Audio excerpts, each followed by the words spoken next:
शिवसेना पक्षप्रमुख उद्धव ठाकरे आज यवतमाळ आणि उद्या वाशिम जिल्ह्याच्या दौऱ्यावर आहेत आणि या ठिकाणी उद्धव ठाकरे 4 सभा ज्या आहेत ते या दोन्ही जिल्ह्यांमधून घेणार आहेत। सगळ्यात पहिली सभा जी आहे ती यवतमाळ जिल्ह्याच्या राळेगाव या ठिकाणी घेतली जाणार आहे। तर सायंकाळची सभा ही नाईक घराण्याचं गड जो मानला जातो त्या ठिकाणी पुसद या ठिकाणी घेतली जाणार आहे। आगामी लोकसभा निवडणुकीच्या दृष्टीने या संपूर्ण उद्धव ठाकरेंच्या दौऱ्याला जे आहे ते फार महत्त्व प्राप्त झालेलं आहे। या संपूर्ण मतदारसंघावर उद्धव ठाकरे गटाने दावा केलेला आहे आणि संभाव्य उमेदवार म्हणून संजय देशमुख यांना निश्चित जे आहे ते मानलं जातं आणि त्या दृष्टीने हे जनसंवाद मेळावे जे आहेत ते उद्धव ठाकरे यांचे या संपूर्ण मतदारसंघामध्ये आज जे आहेत ते पार पडणार आहे।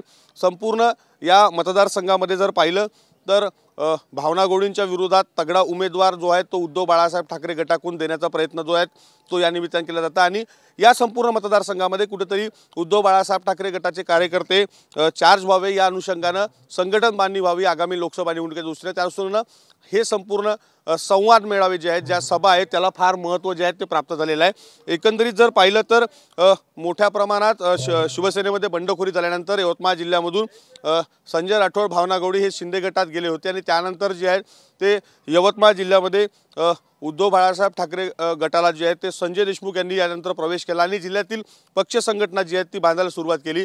आगामी लोकसभा निवडणुकीच्या दृष्टीने त्यांच्याकडे उमेदवार म्हणून पाहिलं जातं आणि त्यांची उमेदवारी जी आहे ती जवळपास निश्चित मानली जात आहे। एकंदरीत हा संपूर्ण भाग जो आहे हा आदिवासी बहुल भाग आहे आणि या ठिकाणी आजच्या या संपूर्ण सभेदरम्यान काय नेमकं उद्धव ठाकरे बोलतात कोणाचा एकंदरीत या संपूर्ण सभेदरम्यान समाचार घेतात हे देखील पाहणं महत्त्वाचं ठरणार आहे। कॅमेरामॅन दिनेश दिवेसह विवेक गावंडे TV9 मराठी राळेगाव यवतमाळ।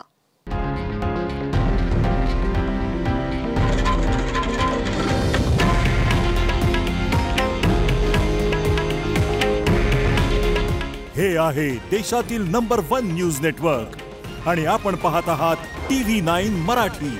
काळजी तुमची, हित महाराष्ट्राचं।